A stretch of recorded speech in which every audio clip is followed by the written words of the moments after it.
तो आज हम कुछ क्वेश्चन करने जा रहे हैं किरचॉफ लॉ के रिलेटेड। तो थोड़ा सा मैं रिकैप करूँगा किरचॉफ लॉ को। हमने रूल पढ़ा था, अगर हमारे पास एक सेल है और करंट हमारा जा रहा है इस तरफ और हमने अगर लूप को सिलेक्ट किया इस तरफ, तो हमें क्या करना है, हमें जिस तरफ हम जा रहे हैं उस तरफ वाले में से हमको माइनस करना है। ये हमारा हाई पोटेंशियल होता है, ये हमारा लो पोटेंशियल होता है। इसका मतलब जो हमें टर्म माइनस करनी है V high minus V low, that means term comes out to be positive, right. अगर सेल में से हम कंसिडर करें कि करंट हमारा इस तरफ जा रहा है और हम लूप भी इसी तरफ ले रहे हैं, दैट मीन्स हमें लो में से हाई वैल्यू को क्या करना है, minus, value comes out to be negative. तो सेम हमने रिपीट किया था किसके लिए भी, आई इंटू आर प्रोडक्ट के लिए भी। करंट अगर हमारा पास हो रहा है इस तरफ और हमने वैल्यू को ले लिया आर, और हमने जो लूप लिया वो किस तरफ ले लिया, इस तरफ। हमें पता है कि करंट जो पास होता है वो हाई टू लो की तरफ होता है। हम अगर इस तरफ जा रहे हैं, दैट मीन्स हमें हाई में से लो को माइनस करना है, तो value comes out to be positive, that means I R comes out to be positive. तो इस तरीके से हम यहाँ पे रूल को अप्लाई करेंगे।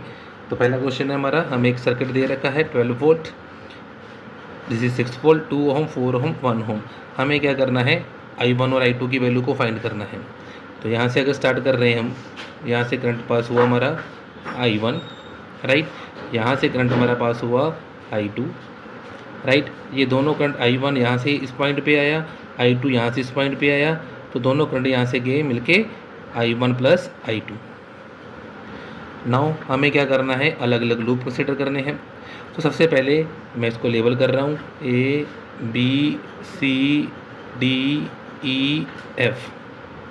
तो सबसे पहले क्या कर रहा हूँ, मैं एक ऊपर वाला लूप ले रहा हूँ, that is A B C F in loop which one, A B C F A।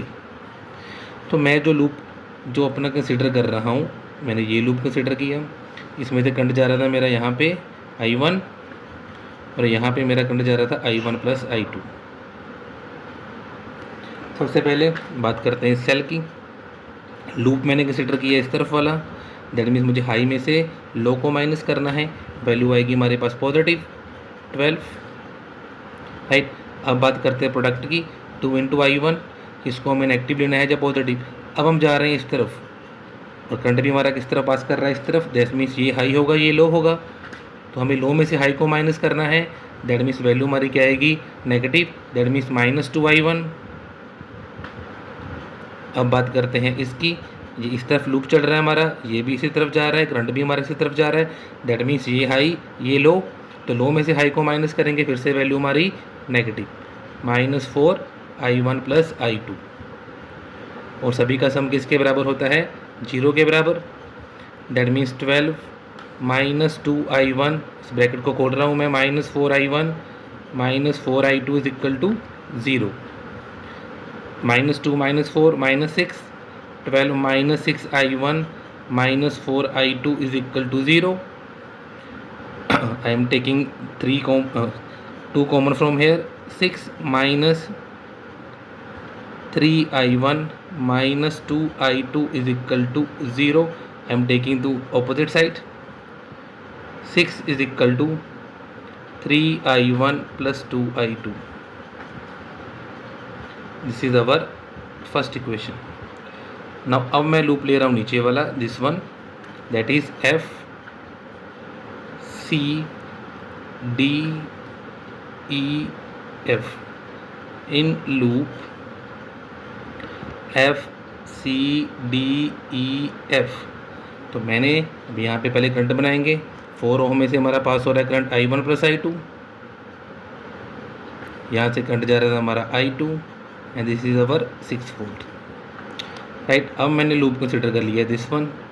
Loop आपकी मर्जी, आप क्लॉकवाइज कंसिडर करें चाहे आप एंटी क्लॉकवाइज कंसिडर करें, that depends upon you. Now सबसे पहले बात करेंगे इस सेल की। करंट जा रहा है हमारा इस तरफ और हमारा लूप भी किस तरफ है, इस तरफ, दैट मीन्स हम हाई में से लो को माइनस करेंगे, वैल्यू आएगी हमारी पॉजिटिव, दैट इज 6। अब करंट हमारा चल रहा है इस तरफ, इसका मतलब ये हाई है ये लो है, लो में से हाई को माइनस करेंगे, वैल्यू हमारी -1 × I2, दैट बिकम्स -I2। अब ये करंट हमारा चल रहा है इस तरफ और ये लूप भी हमारा चल रहा है इस तरफ, इसका मतलब करंट हमारा हमेशा पास होता है हाई टू लो, तो हमें लो में से हाई को माइनस करना है, मीन्स -4I1 + I2 = 0। इस ब्रैकेट को खोल रहे हैं हम, 6 - I2 - 4I1 - 4I2 = 0। 6 - I2 and 4I2 becomes 5I2 minus 4I1 = 0. The equation becomes 6 = 4I1 plus 5I2 = 0. This is our second equation. Now we have to solve the equation 1 and 2 to find the value of I1 and I2. We have two equations. One is 3I1 plus 2I2 = 0. Second is 4I1 plus 5I2 = 0. Multiply this by 4, multiply this by 3 and subtract. What we got? Here we got 12I1 plus 8I2. Here is equal to 6. Here also is equal to 6. 12I1 plus 8I2 is equal to 24. Right here 12I1 plus 15I2 is equal to 18. Now I am going to subtract these values. Minus 8 minus 15 minus 7I2, 24 minus 18 6. That means I2 comes out to be -6/7 ampere. Now we have to find the value of I1 by putting the value of I2 in this equation.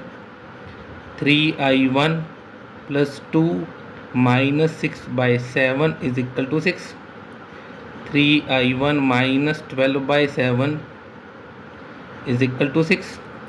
3I1 is equal to 6 plus 12/7, that becomes 42 plus 12/7, that becomes 54/7.